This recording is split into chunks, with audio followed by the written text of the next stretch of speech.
situation that would prevail if we did get these results at Stockholm. If that situation continues to occur, any country continuing to inflict such damage knowingly on its neighbors would surely be guilty of a new form of aggression, environmental aggression. A form of aggression just as harmful, just as difficult to deal with, and certainly very difficult to deal with after the event. And this is why the assessment system, in my view, is one of the major products we must get out of Stockholm. And that assessment system must be capable of producing objective assessments at the international level, not just politically conditioned assessments, scientifically objective assessments, which then have to be dealt with, of course, by political decision makers. And most here we need completely new means of achieving prevention, preventative measures that are agreed upon by the parties concerned. Because if you leave these things always to the point where you're dealing with how to assess damage later, it's going to be extremely difficult. There are such cases now, and all of you may be familiar with the famous Trail Smelter case in which Canada conducted environmental aggression against the United States, was held accountable, and the Trail Smelter had to pay the damages. And incidentally, this is just a little sidelight which proves that crime isn't always unprofitable. When the Trail Smelter was forced to adopt emission control of its sulfur, of its SO2 content, it produced a fertilizer. And it called this fertilizer the white elephant fertilizer, because this was their so-called white elephant project, the one that was forced upon them that they didn't have to, that wasn't going to make them any money.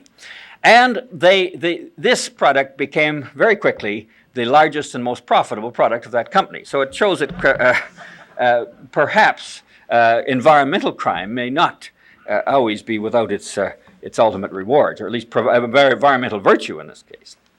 But now, I have mentioned the assessment mechanism. Let me mention very briefly two other major categories in which the action proposals fall. If it is true, and it is true, I believe, that one of our basic needs is for more knowledge and better ways of using it in our decision-making, it is equally true that there are many areas in which we do have enough knowledge to act. And unless the Stockholm Conference demonstrates clearly the will of governments to act when they do have the knowledge of the need for action, then the Stockholm Conference could scarcely be taken seriously. And so we have, under the general heading of environmental management, a series of specific measures in which governments are being asked to agree to take actions which address themselves to problems about which we do know enough to begin to move. Wide range of problems everywhere from the establishment of a program to conserve the world's genetic resources of plant life. Very menaced, threatened today by agricultural practices that have producing many benefits too, but where the scientists of the world have given us very compelling evidence that we are in real danger of losing some of the precious genetic stock, indigenous genetic stock, that must and action must be taken to preserve this. The establishment at the international level of a mechanism for setting standards and criteria, for helping to understand the pathways of pollutants, the nature of pollutants, and the way in which they move in across international boundaries, the kind of effects they have, and the kind of measures required to control them. Not uniform standards for everybody, but a standard-setting mechanism that will help the nations of the world develop the kind of standards that are appropriate to their particular needs, within certain outer limits that all people accept as being necessary for the well-being of the whole human community. This standard-setting mechanism, again, one of the very important specific measures being proposed under the heading of environmental management.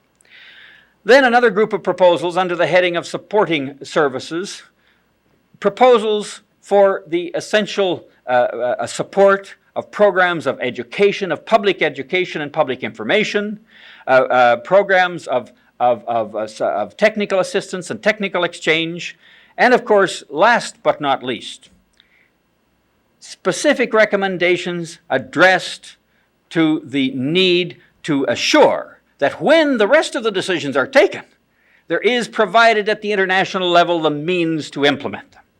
The means in terms of new organization, the means in terms of new finance. This is why it is being proposed that a new unit be established in the United Nations, a new intergovernmental body, reporting either to the Economic and Social Council or to the General Assembly. This has not yet been resolved. A new high-level secretariat, not with large operating responsibilities, but a center of initiative, a center at which governments and the United Nations system can see the whole series of activities that are necessarily involved in environmental management, at which they can make the important decisions as to which of those activities should be undertaken by who and in what priority and how they will be funded. And supporting that, an environmental fund, a fund which the United States has proposed be set for the first period at a minimum of $100 million over a 5-year period, and which would be, this is not a large sum, but a sum that would permit the mounting of this international program. And of course, massive amounts of money will be needed and are being deployed on the national level now.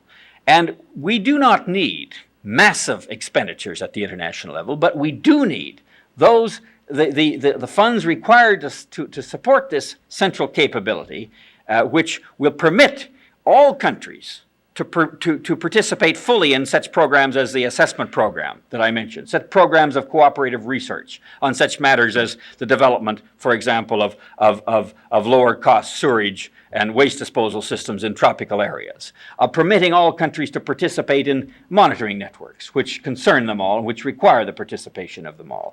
We need the fund for this purpose, but this doesn't imply centralized management of the environment. It implies the creation again of this network of relationships through which the international action, in terms of those measures that can only or can best or most effectively be taken at the international level, will support and be supported by the national programs. It means creating the kind of network or system which corresponds to what we now understand of the biosphere itself, as a network or system of relationships. It means helping the regions, and particularly the developing regions, to develop the institutions and the means of dealing with their important regional problems. For example, the river systems of the world, which are mostly regional in character. The migration of birds and animals, the problems of soil erosion. These are have a very, very important regional character. And so we hope, as a result of Stockholm, to have the kind of mandate that will put in place at the center of the international system this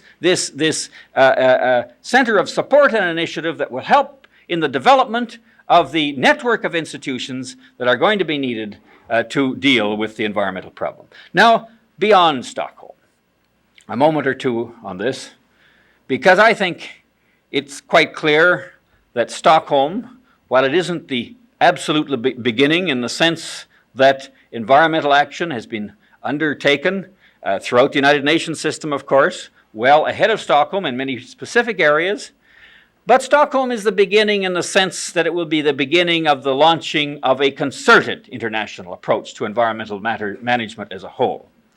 And it's quite clear that we're only at the beginning stages of our basic understanding of the revolutionary changes that have to take place in man's thinking and in the direction of man on this planet, if we are to succeed in realizing the benefits and in minimizing the risks which science and technology now make possible.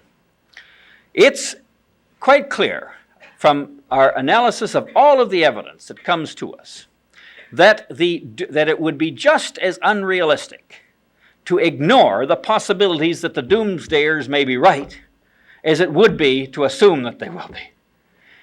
It's quite clear, as I am a layman looking at this evidence, even where the scientists are very widely as to what they think about either the degree or the nature of specific risks, and they do vary widely in their opinions, I am persuaded that we are indeed facing important risks.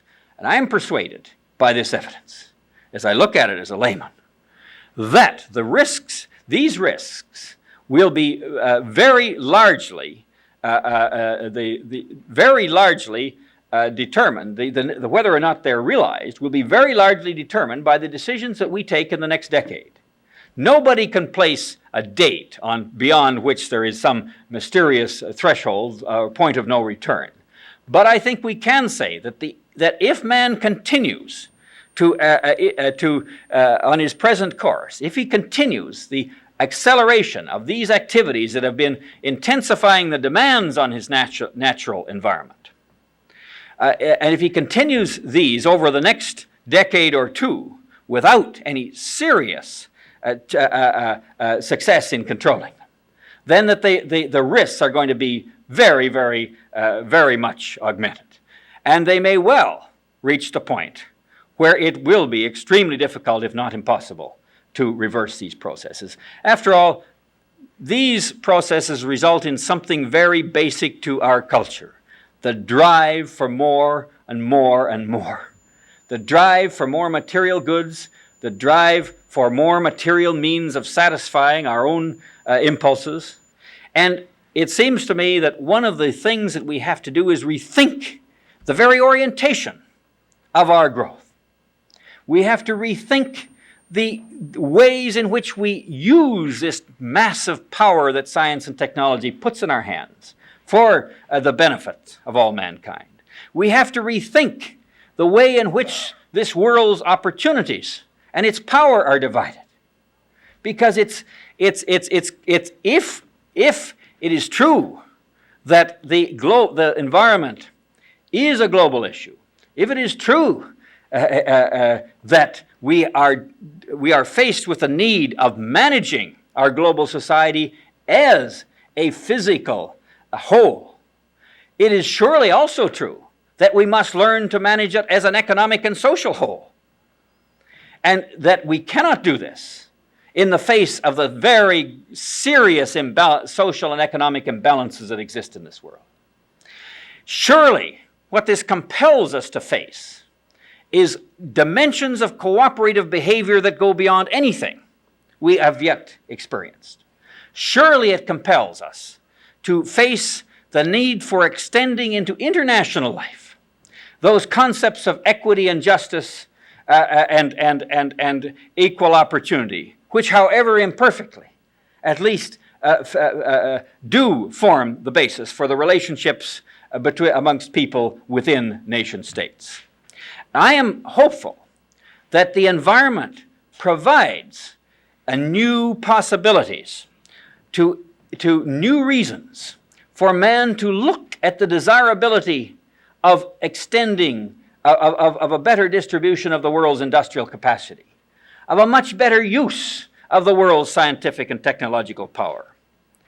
I am persuaded that the environment issue, offering, as it does, proof of the fact that high concentrations of industrial activity in one area not only produce benefits but costs, and equally that these concentrations of industry are the very things that are needed to produce more wealth and more jobs in the developing world, that we have a completely new basis now, promising basis, for the shifting of comparative advantage in favor of the developing world. What we learn, if we learn anything from the experience of our own society, we learn that charity and charitable motives, however good they were and and however durable we hope they will be, do not provide a viable basis for the relationships between or amongst people within a national society, or a durable basis. And equally, that the charitable, the pure charity giving and receiving concepts of development assistance do not provide a proper basis for the relationships between or amongst nations internationally. And that surely, if we learn from our own experience, we learn that our own societies improved as societies, that the prospects, that they became better societies for everyone, to the extent that the poor got more levers, to the extent that as the poor developed more levers of power, as they developed the vote, as they developed the capacity to organize themselves in labor unions, as they developed the capacity for sophisticated forms of political action, the poor improved, and this was very disruptive to society, but in the final analysis, and perhaps one would say the verdict isn't yet in, but I believe for me, it is quite evident that societies are better societies to the extent that the poor have got these levers and used them. And I believe we can begin to see in the environment issue a new possibility that the poor, with their command of national with the natural resources which they have, and with their capacity to their capacity to develop industry, which under conditions which would permit them to tolerate a little bit of pollution, as it were. This capacity has to be the capacity of the environment to absorb and dissipate waste without intolerable levels of damage, must be regarded as an economic resource and a perfectly legitimate factor in comparative advantage. It can be abused, there's no question about that. But to the extent that we see this operating, I believe that this is another one of those potential levers that will not come automatically, but can be developed, and it's going to be, I think, resisted, is being resisted by many industrialized countries now. But I believe that if you look at it in the longer term, we can see this highly disruptive process as one of the really hopeful elements in the attempt by man to develop a manageable planetary society. So, most of all, I hope that Stockholm will give the people and the nations of the world, and particularly of the industrialized world, a sense of the new directions in which man must move himself if he is going to succeed, not only in surviving on this planet, but in surviving under conditions of dignity, conditions of opportunity that will be available to all the human race. I think if that is going to happen, that if we can give the people of the industrialized countries, preoccupied as they are today, with their own more narrow and immediate sense of self-interest, if we can give them a new sense of the fact that their survival, their well-being, and that of their children depend today as never before on their ability to see themselves as interdependent with their fellows throughout the world, and to see the consequences of that interdependence in economic and social terms. If Stockholm can do that, if it can give us this new sense of direction, if it can move us some concrete steps in that direction through the action plan, and I'm persuaded that the acceptance of the action plan would do that, and if it can provide us then with the vehicle which will permit the implementation of these actions and the continuance after Stockholm of this long journey towards environmental sanity, towards global, responsible human management of the human future, then I believe there is hope for mankind. And it is by that test that I believe that Stockholm should be judged. And it is that test that I hope that Stockholm will meet. And I do now welcome the opportunity of exchanging views with those in the audience, many of you who I know have a much more professional approach to any particular aspect of the environment issue than I have, and I would be delighted to get to both your questions and your comments. Thank you very much.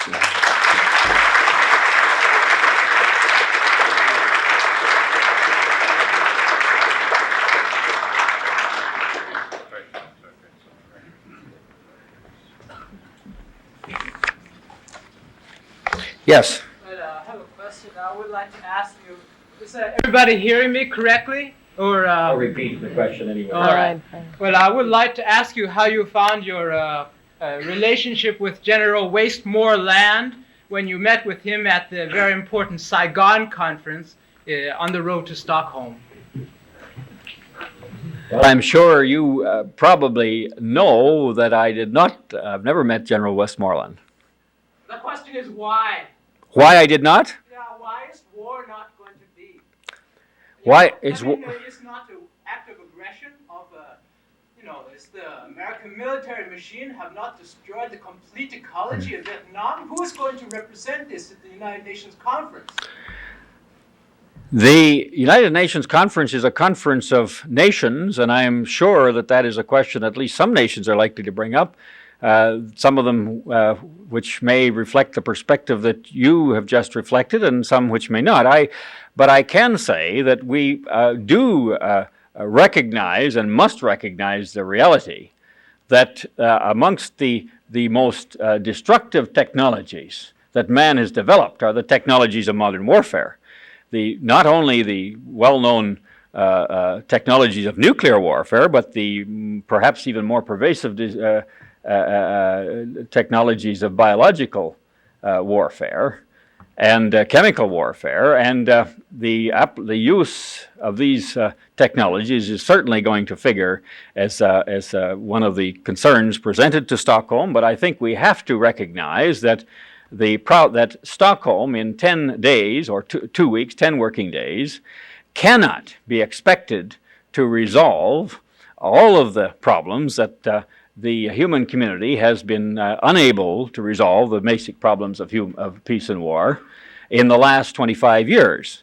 However, I do believe, most sincerely, that if we can succeed in giving the people of the world, and through them the governments, which are hopefully responsive to them, a new sense of their basic environmental interdependence, that this can provide a very constructive new basis for the kind of wise political action that may well restrain man both in the development and the use of the technologies of warfare.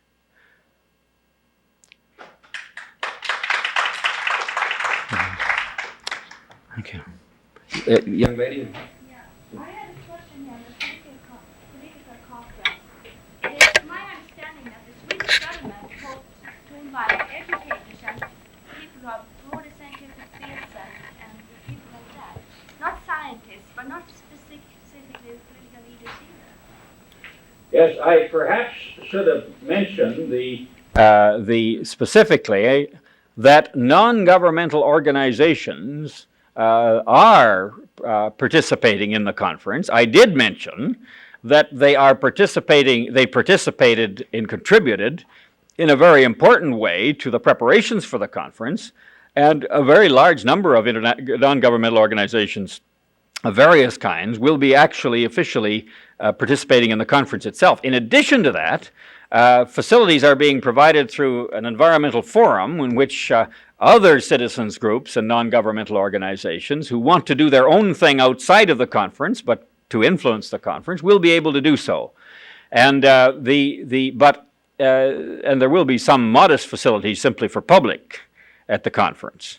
But the conference is basically a conference of governments based upon the contributions that have been made by scientists, educators, industrialists, labor union people, and others. The decisions at the conference, however, will be decisions that will be taken by governments.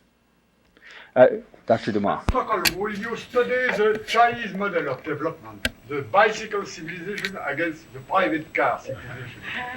Yes. Professor Dumas, I'm very delighted to see you in this audience.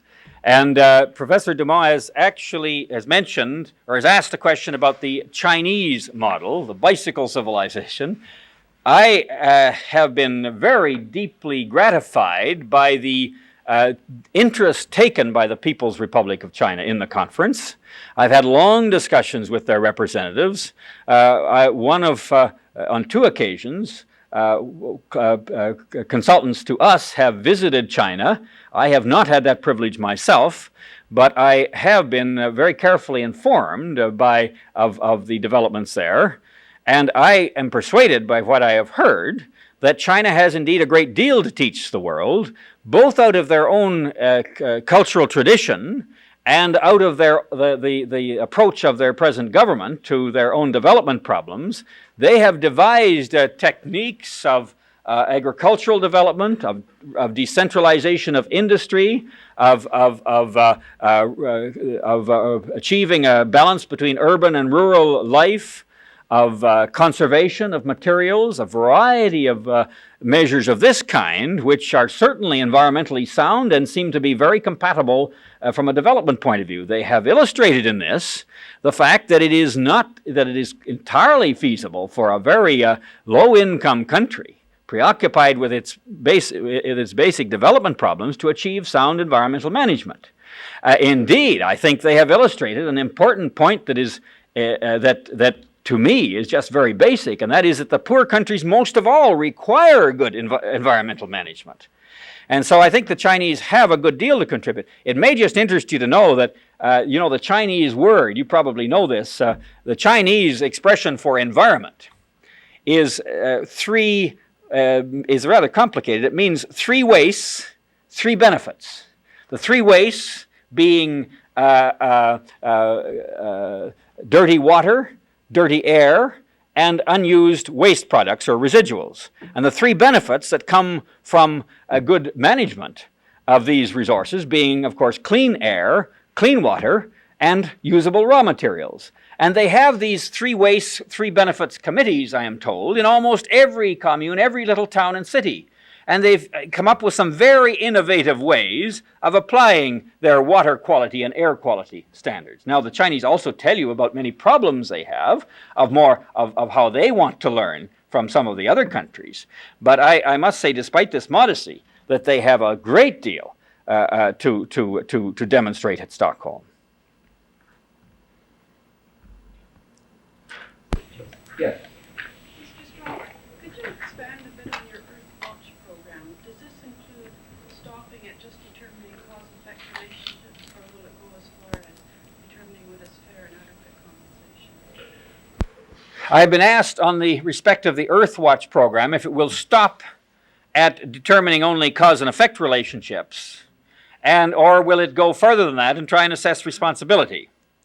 Well, let me say it will do a number of things. I mentioned that under this banner or this general label of environmental assessment, it will subsume the specific proposals for monitoring a whole series of variables, and of certain kinds of cooperative research and information exchange. Now, in some cases, this is just a matter of systematically throwing up data, which is then taken and used by the people who need it. In other cases, it will mean actually conducting certain kinds of research, and in other cases it will mean making assessments. And making assessments at this stage, stopping short, making assessments of the cause and effect relationships, and even economic assessments, but stopping short of actually trying to level blame in the judicial sense. However, the existence of such an assessment capacity at the international level will provide the basis for the political and judicial action that then must go into play in dealing with areas of conflict. And incidentally, I am persuaded that the whole field of environmental conflict is going to be one of the principal areas of conflict, and in the whole international field. It's going to be a dominant theme in the relationships between nations in the future. It's beginning to be in many areas right now. And as we have more knowledge of these cause and effect relationships, obviously there is going to be a more compelling need for the political and judicial processes designed to resolve these differences and conflicts. Incidentally, I might say that in international life there are many disadvantages in dealing from an international level, but there are also some pretty important advantages.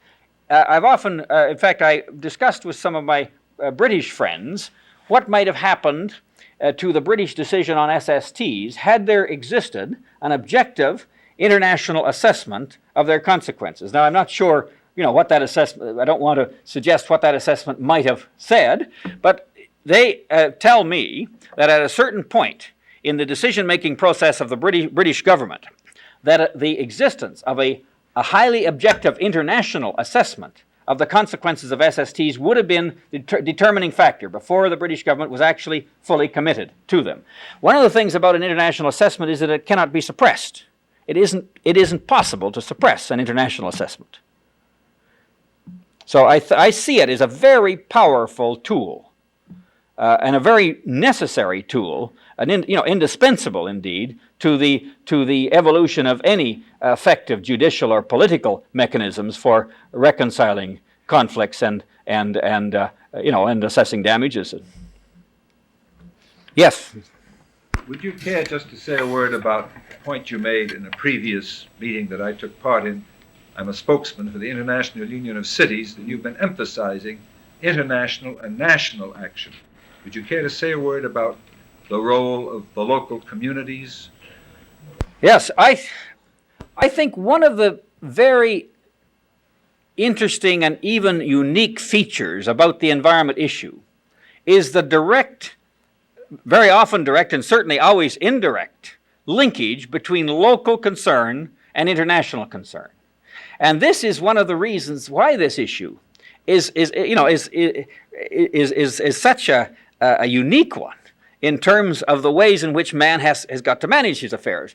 For example, we often hear about the oil spills at sea, and these attract a lot of dramatic attention because indeed they produce some very harmful results. But the total amount of petroleum-based pollutants that go into the ocean every year from all sources, all direct sources, including oil spills, is something like 2.1 million metric tons. The total amount that goes into the atmosphere in the form of vapor, combustion vapors from the internal combustion engine, largely automobiles, is 90 million metric tons.